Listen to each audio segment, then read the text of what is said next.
وہ لکھا ہے کہ حضرت سیدنا عمر فاروق رضی اللہ تعالیٰ عنہ بازار تشریف لے گئے، ایک اونٹ بدک گیا تھا، وہ تو پھر اونٹ تھا، قداور جانور، کون اس کو کنٹرول کرے، وہ جس سمت بھاگتا ہے نا سارا بازار آگے لگا لیتا ہے۔ حضرت سیدنا عمر فاروق رضی اللہ تعالیٰ عنہ تشریف لے گئے، صحابیت کا روب، حضور نبی علیہ السلام نے فرمایا شیطان میرے عمر کے سائے سے بھی ڈرتا ہے حضرت۔ اب آگے بڑھے اور آپ نے جا کے اس کی نکیل پکڑ دی، وہ کھڑا ہو گیا، لکھا آپ نے اس کے کان میں کچھ کہا اور آپ کہہ کے تشریف لے گئے، اور وہ لکھا ہے وہ اونٹ وہیں کھڑا ہو گیا، وہیں کھڑا رہا، وہیں بیٹھ گیا، اور ایک دو روز کے بعد بھوک سے وہیں مر گیا حضرت۔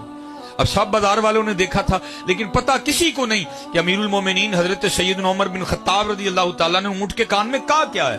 سارے منتظر تھے امیر المومنین تشریف لائیں تو ہم پوچھیں۔ وہ لکھا ہے کہ حضرت تشریف لے گئے، سارے لوگ اکٹھے ہوئے، عرض کی امیر المومنین آپ کو اونٹ تو یاد ہوگا؟ آپ نے فرمایا یاد ہے۔ عرض کی حضور اونٹ کے کان سے کیا کسی نے؟ فرمایا کیوں کیا ہوا؟ حضرت آپ تو چلے گئے، وہ وہیں کھڑا رہا اور وہیں وہ ایک دو روز میں بھوک سے مر گیا، کیا کہا تھا آپ نے؟